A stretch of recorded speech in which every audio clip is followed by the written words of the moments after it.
박용현 선생님을 처음 뵌 거는 내가 한밭중학교 다녔는데, 그때 2학년 때일 거예요. 박용현 선생님이 원래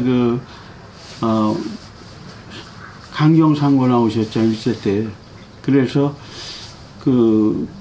문학을 하시고 시인이 되셨지만, 한밭중학교에 때는 주산을 가르쳤어요. 상업시간이 있었잖아요, 옛날. 그래서 이제 한밭중학교에서도 주산 시간이 있었는데, 주산 시간에 이제 주산을 가르치러 들어오신 거예요. 그런데 우리 김 교수도 아시다시피, 원래 박 선생님 시인 아니시요. 그래서, 지금도 이제 생생한데, 들어오시면 주산 가르치는 것은 두 번째고, 실판에다가 노천명 시를 좋아하셨어요. 노천명 시를 이렇게 실판에 이제 써놓으시고, 창밖을 지그시 바라보시면서 노천명 시를 읊으시고 그랬죠. 그러면서도 한밭중학교 문예반을 이제 맡으셨었어요. 문학적인 그런 감성을 이제 가지고 문학에 눈을 뜬 것은 우리 박 선생님 뵙고서 거기서 이제 하나의 계기가 됐다고 할 수 있겠어요. 사실은 이 세상사 이런 거하고는 좀 먼 분이라고 볼 수 있죠. 천부적인 하나의 시인이시다.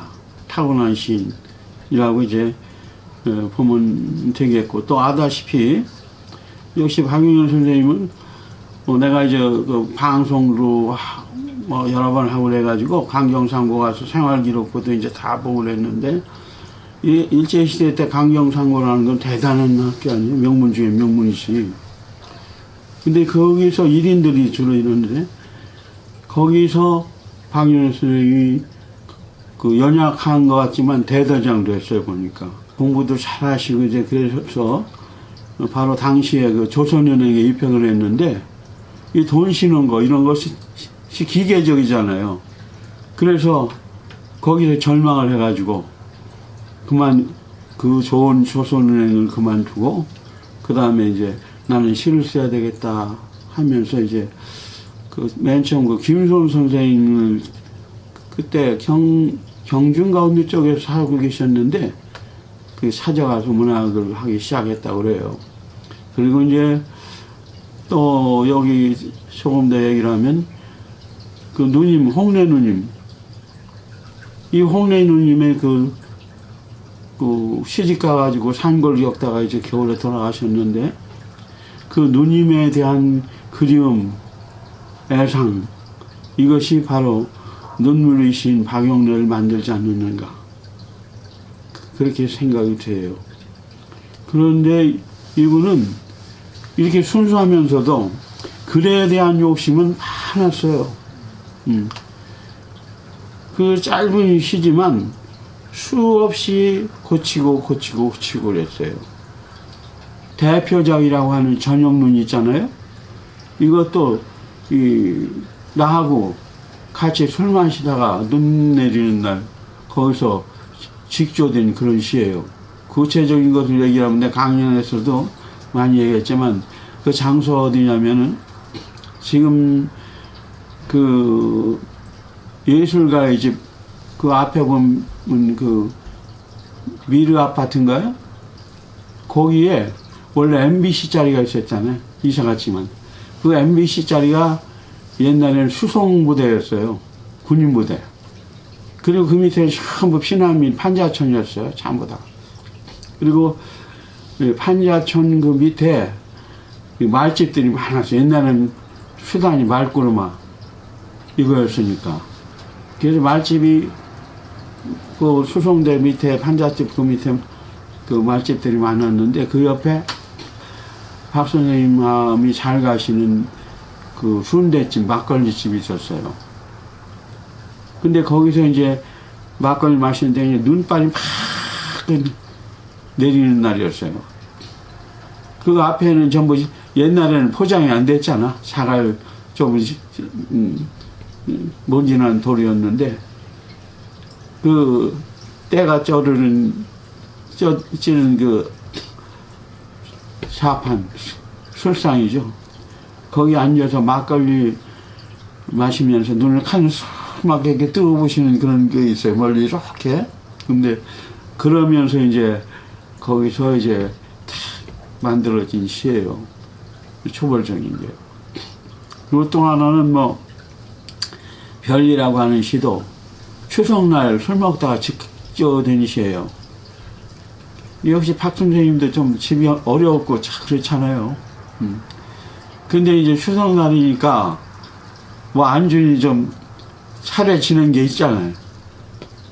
그래가지고는 내 때로 빨리 오라고 하는 이런 이제 연락이 왔는데 늦게 갔더니 막 술이 잔뜩 취해져가지고 뭐 그냥 야 이놈아 너만 천재야 나도 천재다 그러면서 늦게 왔다고 막 또 이제 화를 내시면서 이제 그 술 주정 그런 식이죠. 이제 내가 이제 뻔히 알으니까 그럴 때는 나도 그냥 막 해야 빨리 끝이니까 가려고 그랬더니 이제 그때 뭐 야 너는 그냥 가라 나는 뒤에서 그저 손이나 흔들고 도라지빛 뭐 손이나 흔들고 어쩌고 하다가 거기서 이제 주고받는 말을 했어요.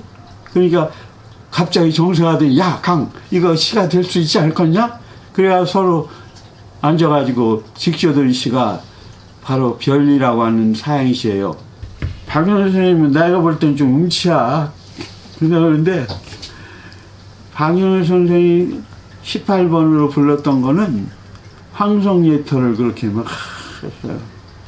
그 다음에는 이제 홍익표하고 같이 이렇게 돌아가면 이제 연분홍, 그 애소의 소야곡이라고 하는 게 있었던 그걸 많이 불렀어요. 그리고 또, 뭐 그때 그 일제시대 때 산 분들은 되게 그런 것도 있지만 우리 박윤호 선생은 또 일본 노래를 그렇게 해서 이제 막 부르고 그래가지고 또 누구한테 핀잔도 먹고 그랬는데 이제 내가 그 생각하기는 바로 그 강경상고 다닐 때 그 1인 선생들이었지만 재주 있고 하니까 사랑받고 이러한 것들이 하나의 그 어렸을 때 향수 같은 걸로 작용해서 그 학창 시절에 이렇게 불렀던 그 일본 가요 노래 이런 거를 일본어로 부르지 않겠는가 그런 생각을 좀 했어요. 술 먹으면 마지막에 내가 데려다 주는 저 강은 그 뭐야 의리산왕이라고 다 이제 딸들도 식구들도 그러지. 그리고 또 하나 이제 얘기를 한다면은 지금 아들 나중에 아들 하나 낳잖아 노성이. 그 노성이가 어릴 거 할 때인데 돌아가시려고 그랬나 어쨌는 모르는 나한테 그러더라고. 한번 진지하게 강 당신은 코끼리처럼 든든하잖아. 우리 나 죽거든 노성이 좀 부탁해. 그런 이야기를 하고 그랬죠. 과태료인가? 그 한 사람당 2,500원인데 그 강택일 박용래 5,000원 판결이 났어. 근데 돈이 있어야지 낼 수가 없는 거야. 그래서 내가 박윤호 선생을 거기다가 잡혀놓고 사촌네 집에 가서 5,000원을 빌려다가 우리가 이제 나오는데 가을이었어요. 늦가을 낙엽은 날리고 그런데 그 법원 앞을 나오면서 박윤호 선생이 그러는 거예요. 강 우리는 정말 아무것도 아니지. 나는 이 겨울밤이 좋더라고. 알죠? 뭐 잠 이루지 못하는 밤 고향집 마늘밭에 눈은 쌓이리 하는 시지요. 그 시간은 우리 그 전통적인 그런 시골의 고향의 그 정서가 그대로 눈앞에 펼쳐지는 것처럼 다가오는 거고. 그래서 나는 겨울밤을 좋아해요. 강 요거하고 고향하고가 바로 그 박용렬 선생님의 그 애상적인 서정성 이런 것을 우리가 느끼면서 또 그 당시에 이 박용렬 선생님이 얼만큼 그 삶이 참 고적하고 그 어려운 그런 심경이었다는 것을 같이 느낄 수 있는 그런 시라고 봐요.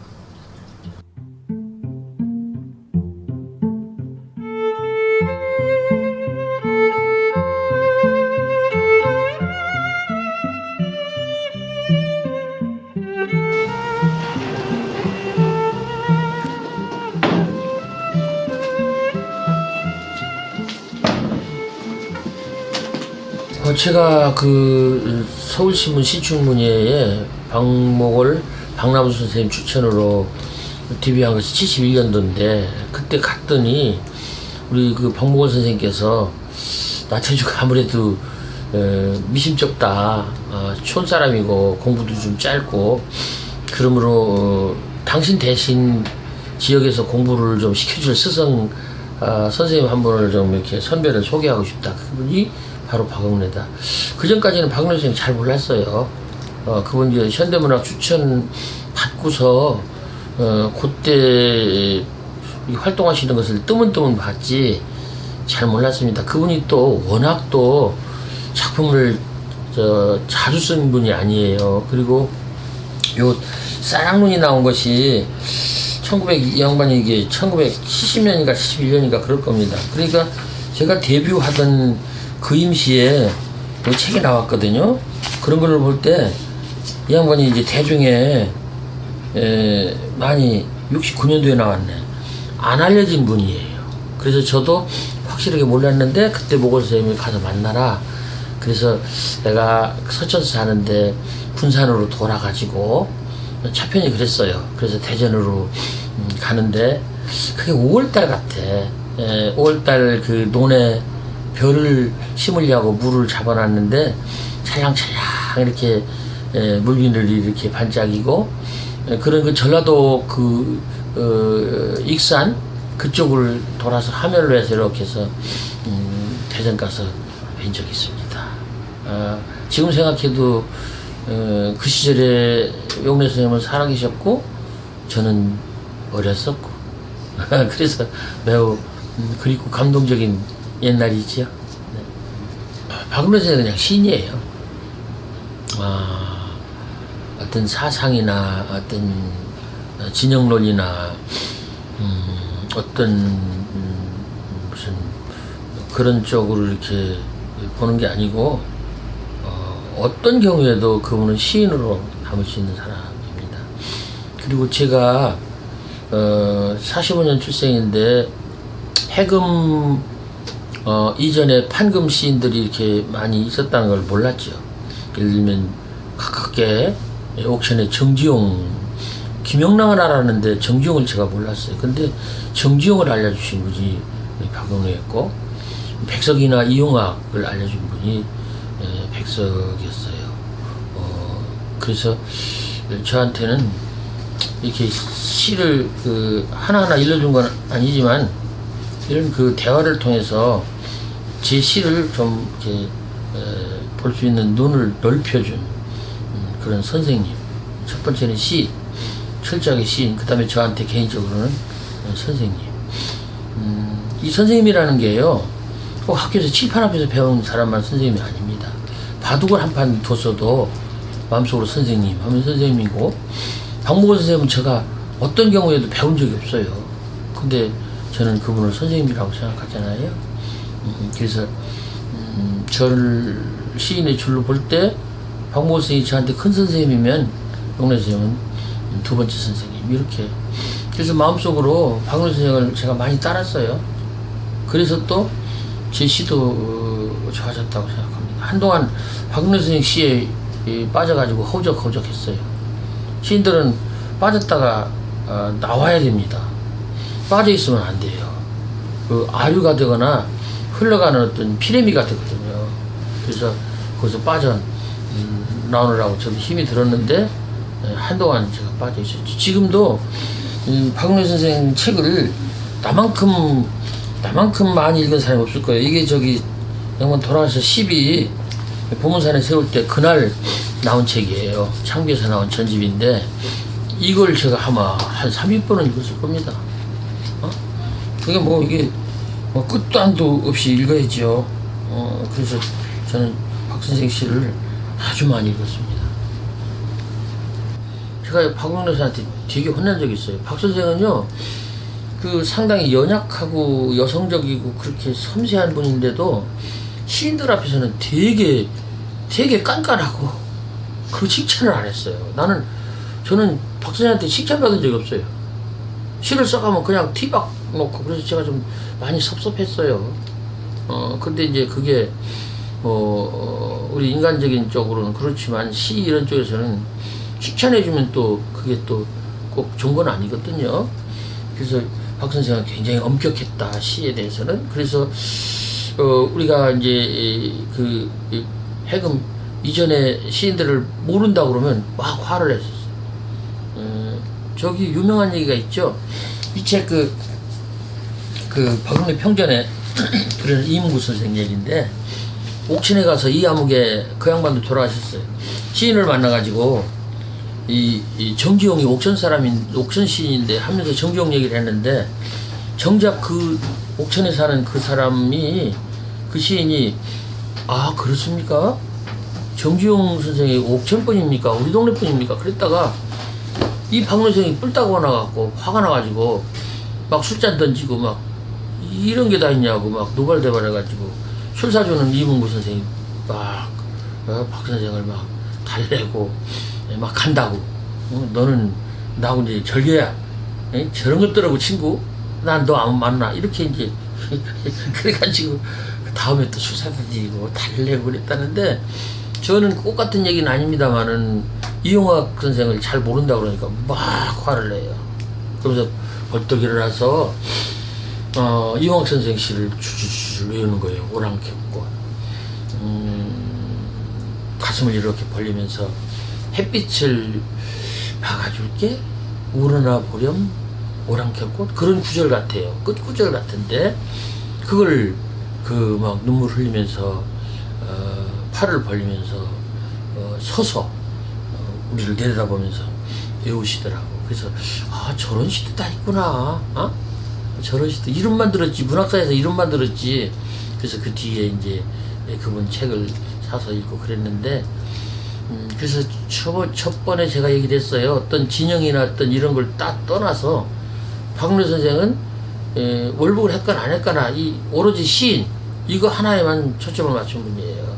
시인이라면 그분이 어떻거나 그래서 어떤 면에서는 광복 이후에 6.25 전쟁 이후에 비극적인 어떤 상황을 그분도 이렇게 어떤 대결, 이념 대결, 어떤 얼음과 같이 차갑던 그런 시대에 좀 힘들게 그런 것들 때문에 사시지 않았을까. 그럼에도 불구하고 이분에게는 그냥 한 줄로 시로 이어온 것이 그분의 행운이고 우리들의 축복이 아닌가 그런 생각을 해요. 그 청시사에 사셨을 때 당신이 진짜 살고 싶은 집에 정말로 사셨던 것 같아요. 근데 그때 갔는데 박 선생님이 날 보고 막걸리 사오라고 그래서 막걸리 사라고 해서 통금이 있을 때 일러주더라고. 요렇게 지나서 거기 지나서 가면 막걸리 집이 있으니까 거기 사와라. 막걸리 사왔어요. 이걸 또 그 자시고서 또 사오라고 그래. 또 갔어. 그리고서 이제 안주가 떨어지니까 또 이제 근데 그 양반이 그때 한 50대 들락말락 했는데 치아가 다 없었어요. 앞니빨이 다 없었다고. 그래갖고 이 앞니빨 썬글썬글 어금니도 많이 이제 문제가 있었던 것 같고, 그래가지고 양반이 좋아한 게 두부하고 뒤집히게 수육을 좋아하셨어요. 그래가지고 돼지비계 수육을 잘하는 집으로 가라. 그래서 또 그걸 또 그 추운 밤에 이렇게 갔다 오고 그랬어요. 그리고 또 나한테 시키는 거야. 야, 너 부엌에 가면은 이 찬장이 있으니까 거기 열고서 김치 보세기가 있다. 그래서 김치국을 끓여라. 그래갖고서는 이제 이렇게 찾아 갔어요. 갔는데 그 부엌이라는 게 되게 안방하고 연결이 돼 있잖아요. 사모님이 주무시다가 부엌에서 떨컥떨컥 하니까 누구요? 그러시더라고요. 그래서 가만히 있다가 살살고 나왔어요. 근데 사모님이 아시긴 아셨던 것 같아요. 또 애들 시켜서 김치 훔쳐오라고 했구나. 그래갖고 내가 그 양반 집에 가서 김치도 훔쳐오고 있어요. 그런 적이 있고, 그런 거 외에도 뭐 아주 많지요, 박 선생. 저는 개인적으로 이 양반 1950년도에 4월호 또 4월호 또 50년 1월호 이렇게 3번 6월호네 6월호 4월호 1월호 이렇게 등단하신 추천을 받으신 작품이 있어요. 그 작품들이 좀 깁니다. 그리고 중간으로 이제 후기로 넘어가면서 더러 긴 작품도 있지만 많이 짧아졌고 그러는데 땅, 가을의 노래, 황토길 이 시 세 편이 저는 마음속으로 좋았습니다. 매우 자연스럽고 편안하고 땅 같은 시, 황토길 이런 시도 아주 좋습니다. 특히 가을의 노래 같은 시는 참 좋죠. 가을의 노래 깊은 밤 풀벌레 소리와 나뿐이로다. 시냇물은 흘러서 바다로 간다. 어두움을 저 시냇물처럼 저렇게 떨며 흐느끼는 풀벌레 소리 쓸쓸한 마음을 몰고 간다. 빗방울처럼 이었는 슬픔의 나라 후원을 돌아가며 잦아지게 운다. 오로지 하나의 길 위에 네가 밤을 절망이라 했나?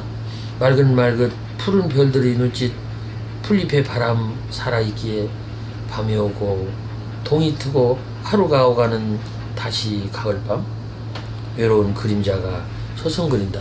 뭐 앞부분을 제가 읽었는데 이게 아름답습니다. 여기 구절 보십시오. 네가 밤을 절망이라 했나.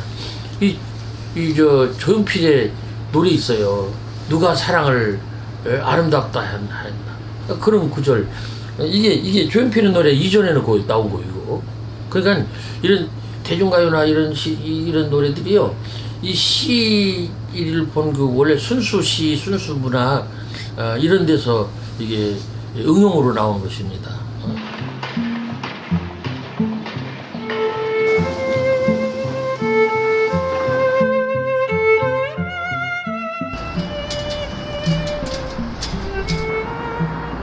충남대학교에서 제4회 전국 학생 문예 100일장 개최를 했는데 당시에 이제 저도 중학생으로 참여를 했죠. 그런데 그때 참여를 해서 글을 쓰고 했는데 심사를 시 부분은 이제 박용래 선생님이 위원장으로 하시고 산문 부분은 그때 권선근 선생님이 위원장으로 하시고 그렇게 해서 심사를 해가지고서 그날 오후에 발표를 하고 시상식을 하는데 심사평을 하시는데 박용래 선생님이 심사평을 하시는 거예요. 저는 박용래 선생님인 줄 몰랐죠. 근데 선생님이 조금 약주를 잘 드시잖아요. 그 점심 때도 아마 약주를 드셨던 것 같아요. 그 좀 비틀비틀 하시면서 심사 결과를 이렇게 발표를 하시는데 비틀비틀해서 처음에는 좀 아슬아슬해 보이기도 했죠. 그랬는데 어떻게 심사평을 감동적으로 하시는지 내가 그날 중학생부의 시 제목이 미루나무였었어요. 근데 그 미루나무에 아마 상당히 마음에 드는 작품이 뽑혔던가 봐요.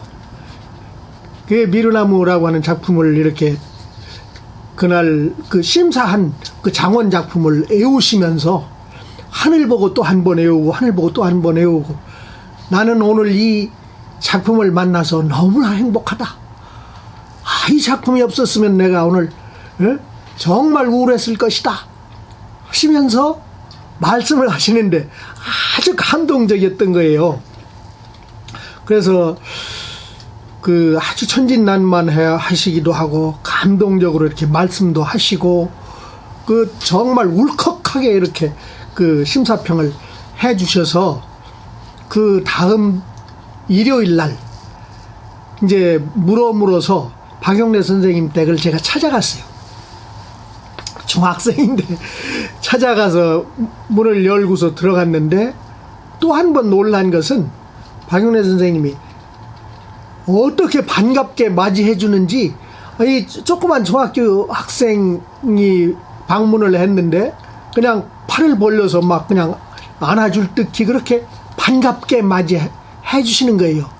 나중에 생각을 해봤지만 상당히 외로움을 많이 타셔서 사람 오는 것을 아주 좋아했던 것 같아요.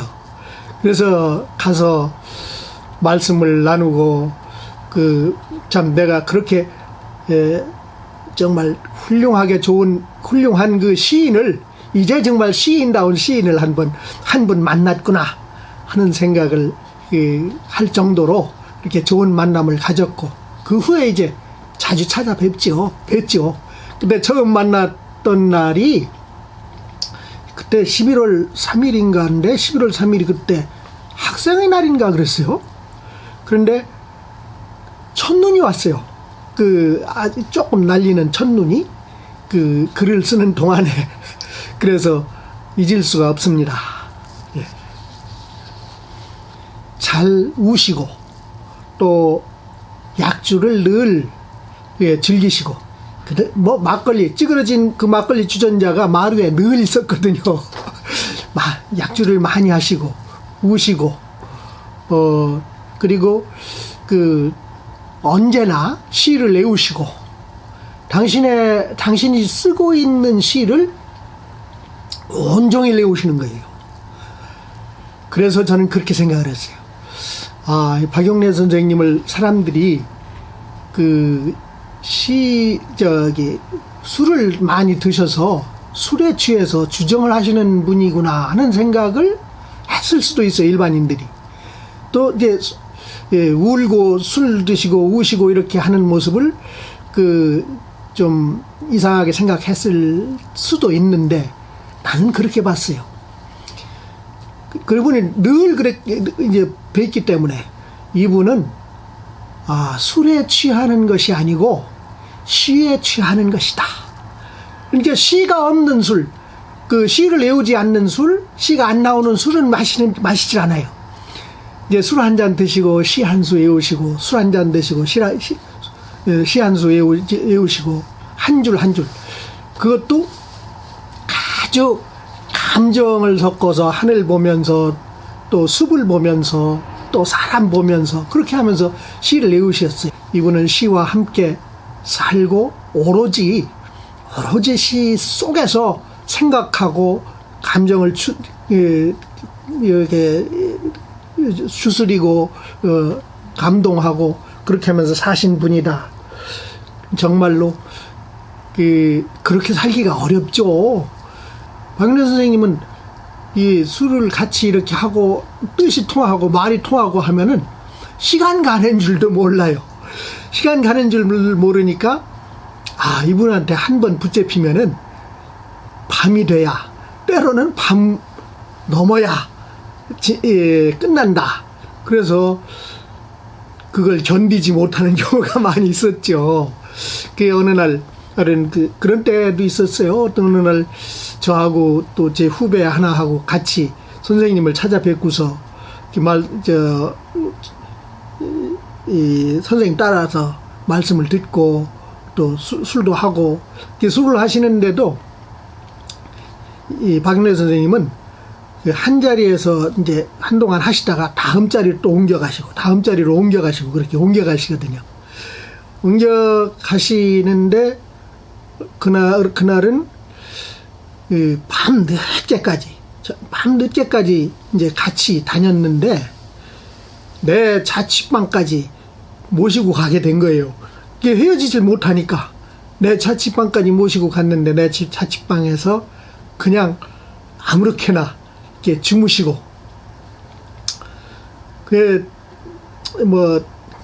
좁은 자취방이니까 잘 모실 수는 없지만, 근데 주무셨는데, 아침에 일어나 보니까 벌써 나가셨어요. 새벽에 그냥 나가셔요. 새벽에 나가셔서, 아이고, 어떻게 주무셨을까 하고서 이불을 떠들어 봤더니, 이불이 흥건하게 젖어 있는 거예요. 절 보고서 이제, 헌호야, 나 이제 시집 낼 거야, 시집. 옛날엔 시집 내기가 참 어려웠거든요. 그 논면마저기 다 팔아야 시집을 냈잖아요. 나 시집 낼 거야. 막 그러시면서, 모골 선생이 말이야, 나 시집 내준대. 그렇게 춤을 추시면서 오신 일이 있어요. 근데 그때 그것이 어떤 일이었었느냐 하면, 모골 선생님이 유경수 여사님이 이제 부탁을 해서 모골 선생님이 유경수 여사님 시를 가르쳐 주셨다고 그래요.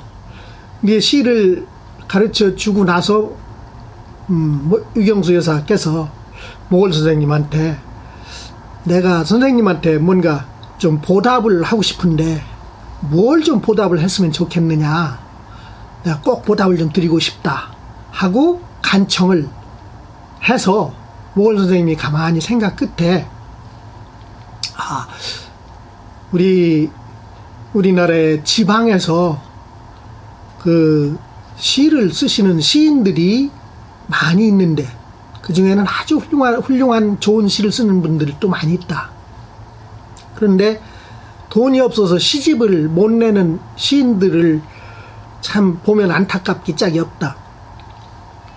그분들 시집을 좀 낼 수 있도록 도와주실 수 있다면 그러면 감사하겠다. 그런 말씀을 드렸더니, 제가 성심껏 도와드리겠습니다. 그러면은, 그럼 모골 선생님께서 그 시집을 어떤 사람 시집을 어떻게 내야 할지 그걸 좀 추진해 주십시오 했다고 그래요. 그래서 그 첫 번 케이스로 박영래 선생님 시집을 선정을 한 거예요. 그래서 그 박영래 선생님 시집, 쌀학론, 요 시집이 그 시집이에요. 요 책을 첫 번 시집을 내게 됐던 거죠. 지방에서 평생 시를 쓰면서도 시집 한 권 못 내던 사람들이, 시인들이 얼마나 기뻤겠어요. 그런데 여기에 이렇게 보면, 여기에 이런 말이 있어요. 여기에 어느 고마운 분의 뜻을 받들어 한국시인협회에서 이 시집을 펴게 되었습니다. 이게 바로 그 얘기죠. 그때 참 즐거워하셨고, 나중에 시집이 나왔다고, 막 이제 시집이 나왔다고, 며칠 날 온다고, 그날로 오라고. 그래서 가서 시집이 오는 날, 이걸 받아서 그 골목을 이렇게 날라드리고, 그렇게 한 적이 있습니다. 그때가 정말 제일, 좋아하셨던 것 같아요. 제 생각에. 예. 한편 한편 다 좋죠. 그런데 제가 그냥 그 분위기를 좀 나타낸 시 한두 개만 제가 한번 볼게요.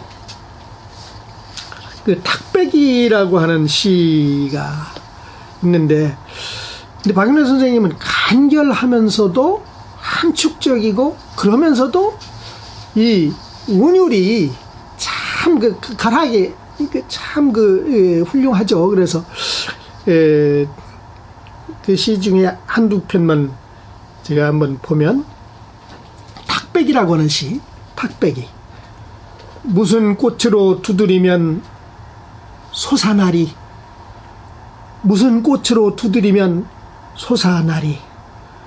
굴렁새 아이들의 달, 차치기 아이들의 달, 땅 뺏기 아이들의 달, 공깃돌 아이들의 달, 개똥벌레 아이들의 달, 갈래머리 아이들의 달. 달아 달아 어느덧 반백이 된 달아, 수염이 까슬한 달아, 탁배기 속 달아.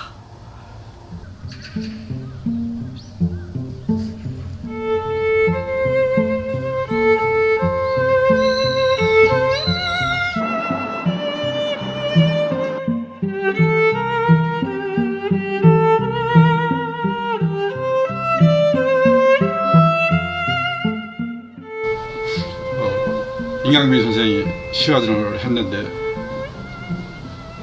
시도 한지 못 사주고 나는 몰랐네. 전시하는 것이 파는 건지는 전혀 몰랐어. 그때만 해도. 그래서 왜 그런 말을 하나 그 생각을 했어. 그래서 술이라도 좀 대접했으면 좋겠다. 저녁이라도 뭐 대접했으면 좋겠다. 그래서 시내 전주 식당이라고 하는 좋은 식당이 있었어요. 지금 없어지고 거기에 계약을 해가지고 그걸 갔어요. 갔더니 이제 저녁 때쯤 돼가지고 임양빈 선생이 이제 먼저 오고, 그 다음에 옆에 보니까 술 많이 취한 사람 같은 사람이 휘청휘청 해가지고 있더라고. 그게 박은래인 건 좀 이따 알아서 만나가지고. 그리고 신정 씨가 또 따라오고, 또 대성 학교 선생 할 때인데 거기 학생들을 오고 그랬더라고. 이 비가 또 오기 시작해가지고 주룩주룩 오는데 참 그 안 팔린 전시했던 걸 다 또 떼가지고 와서 들고 들어왔더라고. 그 옆에 비 오는 데다 이렇게 놓고 비 털고 이렇게 들어왔어. 들어와가지고 식탁에 쭉 차려놨는데 내 바른 쪽에 수학 선생님이 계셨고, 그 다음에 내 왼쪽에 박윤래 선생이 앉아 있었어요. 근데 박윤래 선생은 그동안에 얼굴은 어디선가 봤을 텐데 그렇게 앉아서 이렇게 있었던 건 처음이었던 것 같아. 술을 따라 주는데, 그 원래 박윤래 선생은 막걸리를 좋아하는 사람이에요. 시에도 탁배기가 있는데 막걸리, 그때는 막걸리가 주종을 이뤘어요. 좋은 소주는 좀 뒤에 따라오고. 근데 좋은 술을 정종이가 난 그걸 그 식당에서 그걸 시켰어요. 좀 비싸고 좋은 술인데 대접하느라고 시켰는데 술을 그냥 홀짝홀짝 마셔가면서 이 옆에 있는데 선배 선생님이 자리를 마련해서 나도 물론 같이 술이 돈 내자고 해가지고 간 거지만, 갔는데 술을 이렇게 주니까 안 받아. 박래 선생이 왜 안 받냐고 했더니, 내가 수학 선생 술을 받을 수 있느냐, 말도 안 되는 얘기를 했어. 그리고 또 술을 마시고 나도 마시고 나도 좀 취했어. 그래서 박래 선생 보고, 당신 말이 얻어먹은 주제 무슨 막걸리 무슨 그런 거 따지고 수학 따져 그냥 마셔 내가 그랬거든. 또 술 먹고 노름가만 해서 그랬더니 나 수학 선생 하는 거 못 먹겠다고. 근데 이 사람이 또 주었어. 술 높이다. 또 안 받았어. 세 번째인가 하니까 나보고 수학 선생이 그러더라고. 저걸 가만 놔두면 돼요? 나보고 그러더라고. 그래서 얼굴 좀 보라고. 애들 같고 얼마나 순수하냐고. 하나도 악의도 없고, 나 보면 편하고, 이렇게 이렇게 만났는데도 좋다, 마음 편안하고. 그러니까 좋은 생각하구만. 그러고 웃더라고. 그때 처음 만났어. 세상에 어떤 것하고도 손을 안 잡고 오로지 심한 생각한 사람이다. 난 그런 것이 굉장히 놀랍다고 생각을 했어요. 그 양반이 나를 더러 만나면은 거의 예의 없이 조금 얘기하다가 주머니에 넣어서 뭘 꺼내야 되는 것처럼 해서 편지를 꺼내놔. 이제 내가 농담을 하기로 했어요. 나한테 술 한잔 내려고 꺼내놔. 이렇게 농담을 했더니 보면 원고지가 나와. 그 원고지를 보여주고 글씨가 당나한데, 당나해 글씨가. 글씨를 보여주고, 그 시요. 또 시가 이제 글자가 몇 자들 안 되잖아, 되게. 짤막해서.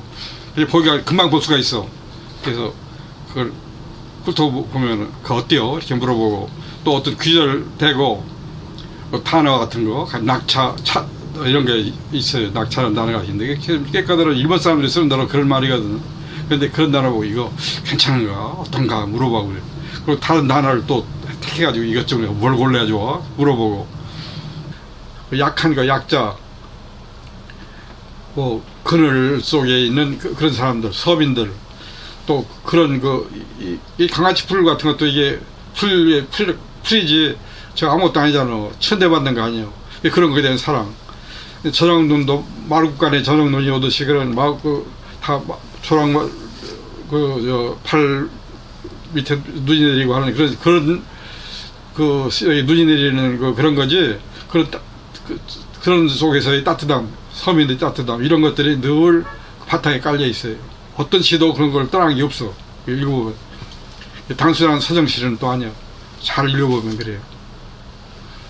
천상병하고 친하고 애정을 많이 가지고 있더만 그 사람들이 와서 그냥 막 술을 마시면 아주 완전히 아나키스트예요. 아주 그냥 보통 일상한 게 아니에요.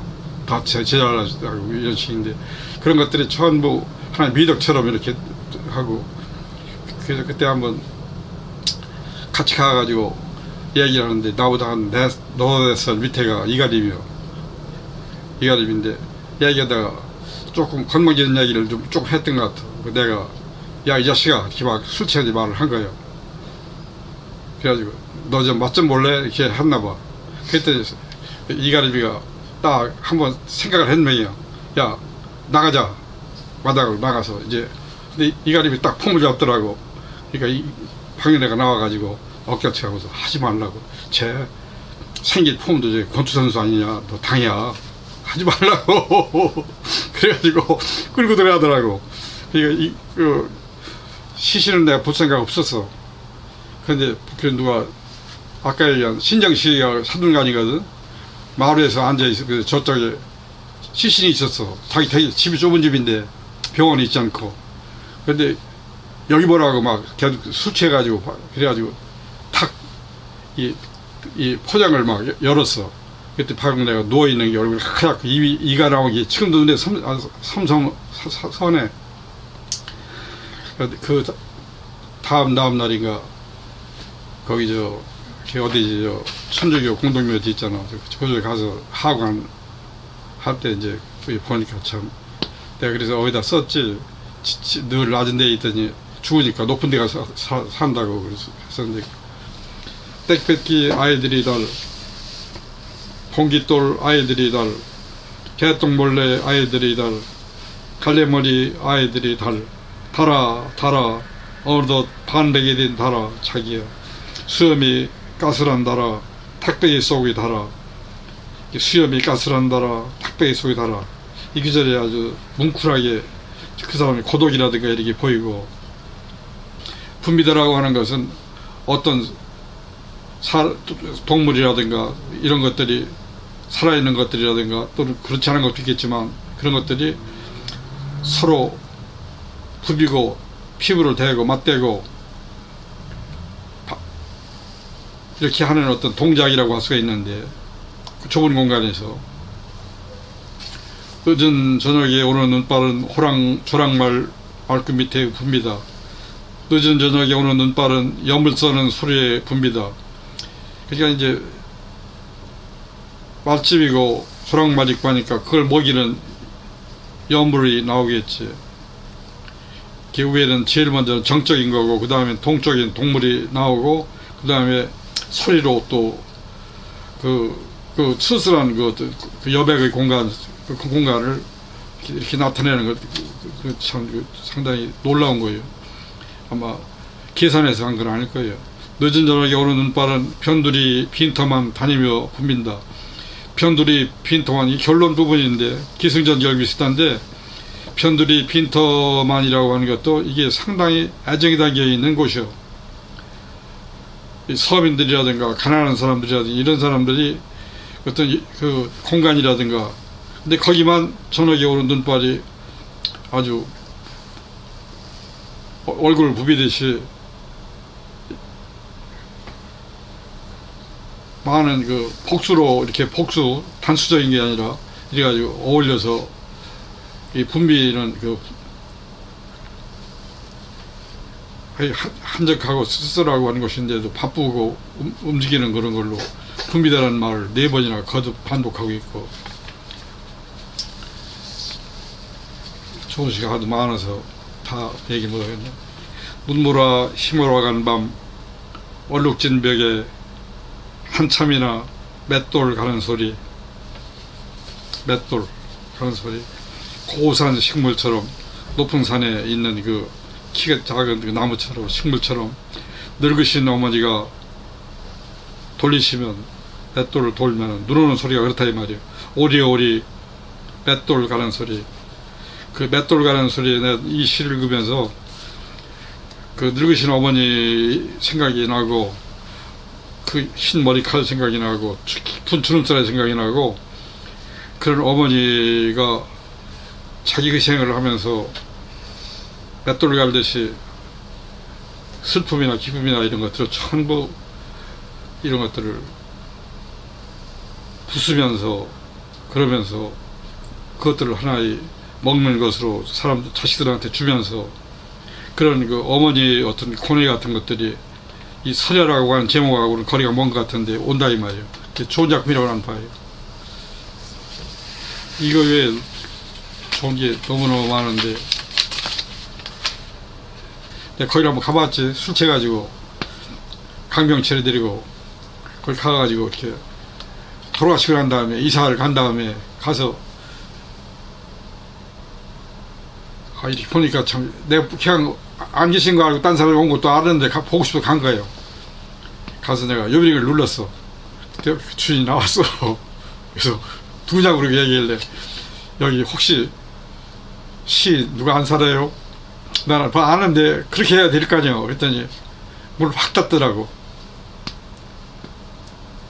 그래서 술 좀 취했으니까 아마 그래도 혼나는 것보다는 낫지. 하여튼 시가 다시 읽어보니까 찔하고 이런 데가 많아서 내가 다 적어놨는데